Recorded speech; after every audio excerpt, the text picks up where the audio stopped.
Esse é uma cápsula e nós vamos falar agora do grande reset econômico mundial que o Trump está querendo fazer, né? Estão falando aí num tal de acordo de Mar-a-Lago, que seria a resposta do Trump para todos esses problemas aí.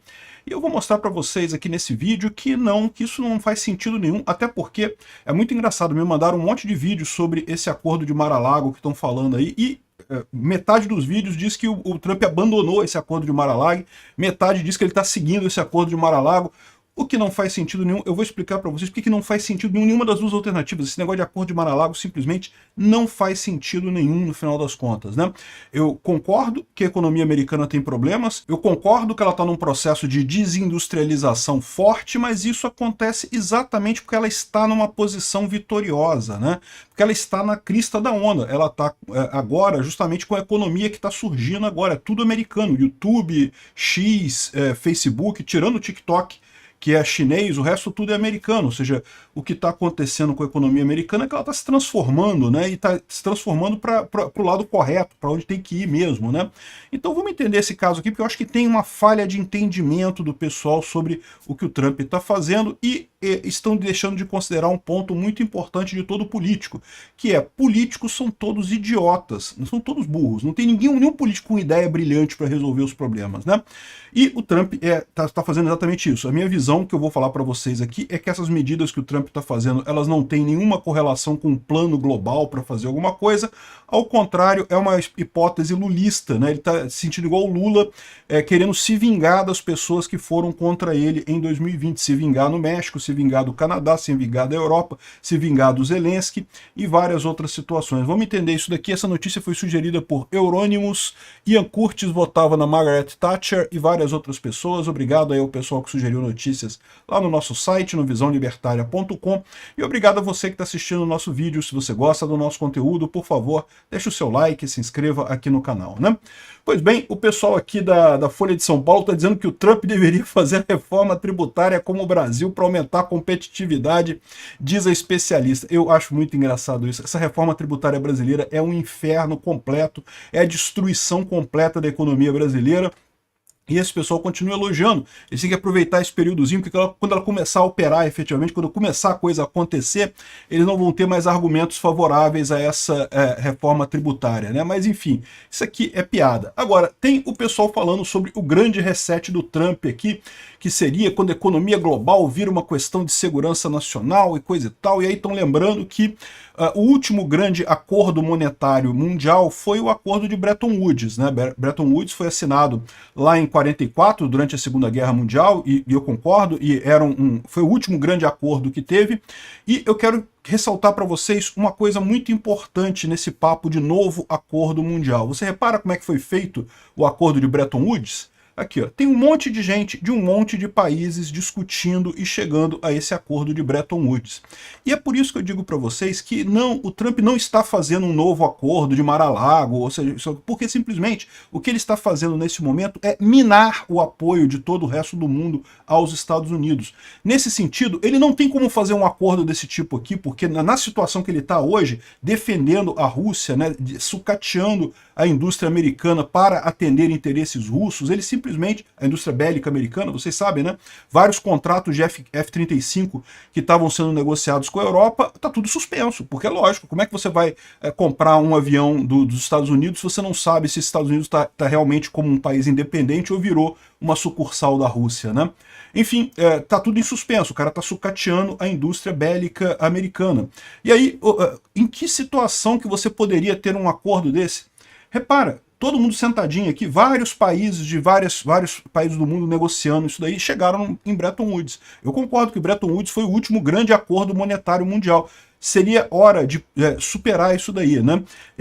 E aí, em um dos vídeos, o pessoal fala no dilema de Triffin, né? O dilema de Triffin, que é o fato de que, justamente o acordo de Bretton Woods colocou o dólar como moeda mundial, um acordo livremente aceito pelas partes e coisa e tal, colocou o dólar como moeda mundial porque o dólar era lastreado em ouro. Então as outras moedas passaram a se lastrear em dólar, enquanto o dólar era lastreado em ouro, né? E aí qual que é o problema? Gerou justamente a questão do dilema de Triffin, né? Que foi resolvido em 1971, né? O dilema de Triffin justamente gerou a crise do dólar, e que foi resolvido em 71 com o fim do padrão ouro, né? Ou seja, o dilema de Triffin, na verdade, é uma coisa boa para os americanos, não é uma coisa ruim, né? Enquanto o dólar estava lastreado em ouro, isso prejudicava o governo americano, mas favorecia muito a economia americana. Eles resolveram, entre aspas, o problema de Triffin, justamente tirando a conexão do dólar com o ouro, né? Isso ajudou o governo americano. O governo americano ficou mais forte a partir de 71. A economia americana que nem tanto, né? A produtividade americana que passou a não ser repassada para os americanos. Então, essa questão do dilema de Triffin é um falso dilema. O que é o dilema de Triffin? Os Estados Unidos, como ele se tornou a moeda mundial, você concorda comigo, tem que ter muito mais dólar do que outras moedas. Porque eu aqui no Brasil compro dólar, né? Quando eu vou viajar eu compro dólar. O pessoal lá no Iraque, quando vai viajar para, sei lá, para a Arábia Saudita, compra dólar. Então, ou seja, todo mundo compra dólar no mundo inteiro. Então você tem que ter muito mais dólares do que seria necessário se o dólar fosse apenas a moeda americana. Só que isso parece uma coisa ruim no primeiro momento, mas não, é uma coisa boa, porque lembra, quem emite a moeda tem um ganho toda vez. É por isso que os governos gostam tanto de inflação. É o chamado efeito Cantillon, ou então também efeito senhoriagem, algumas pessoas chamam, né? É justamente o efeito de que quem emite a moeda gasta ela primeiro, gasta ela antes de se desvalorizar. À medida que você emite moeda, né, a tendência é que os preços aumentem, então aquela moeda vai desvalorizando, mas quem emite a moeda tem vantagem. É por isso que governos gostam tanto de inflação, porque são eles que emitem a moeda e dessa forma eles ganham no efeito Cantillon ou no efeito senhoriagem, né? Da mesma forma, os Estados Unidos têm esse efeito. Esse dilema de Triffin, ao contrário, é positivo para os Estados Unidos. Eles geram mais dinheiro para poder satisfazer a liquidez do mundo. Isso faz com que, embora eles tenham um resultado negativo de compras, eles têm a vantagem. Porque lembra, quando você compra um bem, você não está perdendo dinheiro, você está entregando dinheiro em troco de uma mercadoria. Em termos de valor geral, você ganhou, né? Você sempre troca dinheiro por algo que você valoriza mais do que o dinheiro. Então é uma ilusão essa história. Os Estados Unidos se dá bem, eles têm uma sociedade tão rica como tem, eles são um país único, um país com 350 milhões de pessoas que vivem relativamente bem, né? Lógico, tem pobres nos Estados Unidos, né? Tem gente que é pobre por lá, mas via de regra o pessoal vive bem. Se você parar para pensar, no resto do mundo inteiro, o país que as pessoas vivem bem é só um país pequenininho. País pequenininho que consegue ter ali aquele pessoal muito rico e coisa e tal. Estados Unidos não, é uma massa enorme que tem. Por quê? Entre outras coisas, por causa desse efeito. Então esse efeito não é ruim. Esse efeito é ruim para o governo americano, não para a população americana como um todo. E foi encerrado justamente em 71. Isso era ruim para o governo americano até 71, por quê? Porque para emitir dinheiro, o governo americano precisava comprar ouro. Então isso é um problema, isso inflacionava o ouro, isso gerava problemas, isso era difícil para o governo americano manter essa reserva de ouro, era uma coisa custosa, né? Então esse era o problema, por isso que o efeito Triffin, o dilema de Triffin, gerava problema para o governo americano até 71. No momento em que acabou com a reserva de ouro, que o dólar passou a valer porque, olha, eu digo que vale e pronto e acabou, né? Um valor puramente simbólico, a moeda fiat, que é o que a gente tem hoje, isso deixou de ser um problema para o governo americano. O governo americano só tem vantagem agora. E a economia americana como um todo. Não é à toa que a economia americana cresceu tanto nessa história, né? Então essa ideia de que é preciso fazer um novo acordo monetário para resolver o problema que a inflação, a dívida americana só cresce, né? Isso acontece, porque como ele emite dinheiro, ele compra as coisas, então ele tem a balança comercial negativa, acaba aumentando a dívida americana sempre. A dívida americana é um número enorme lá, né? E muita gente se questiona, os Estados Unidos vai pagar isso?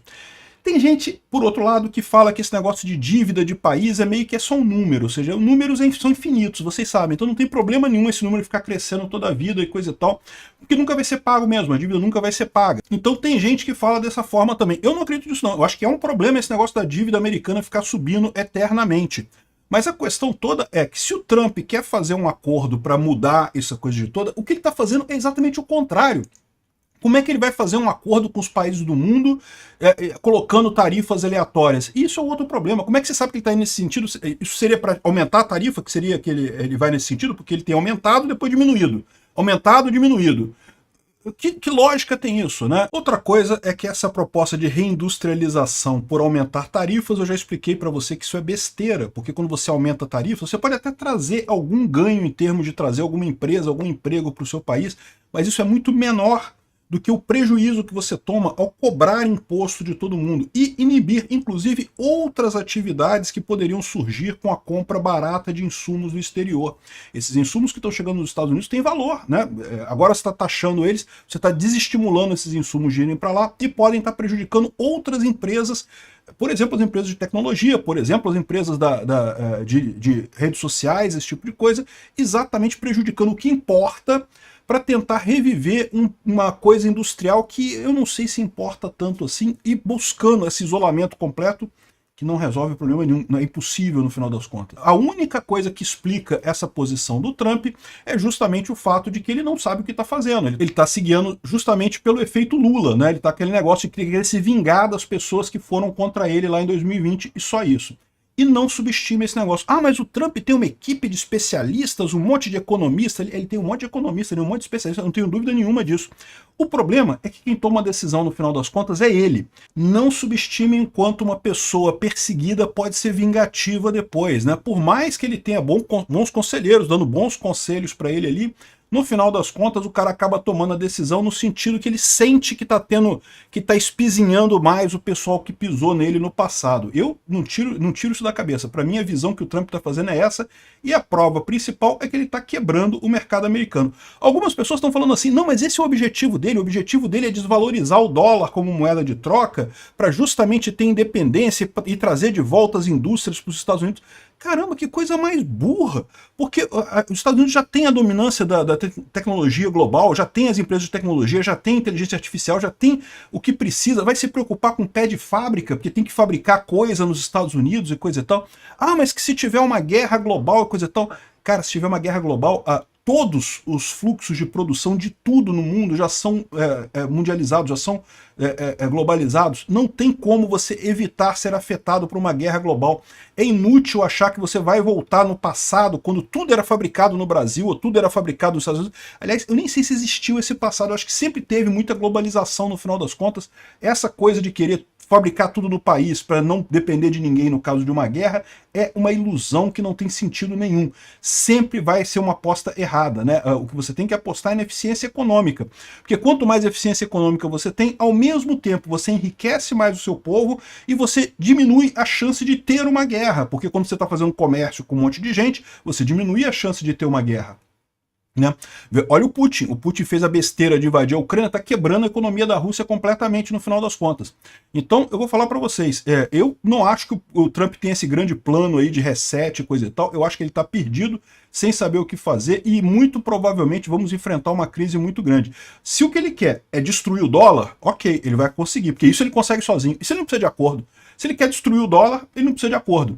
O problema disso é que isso vai ser muito ruim para os Estados Unidos no final das contas. Nesse ponto, se é isso que ele quer, destruir a economia americana, tá certinho. Obrigado por assistir o vídeo até o final.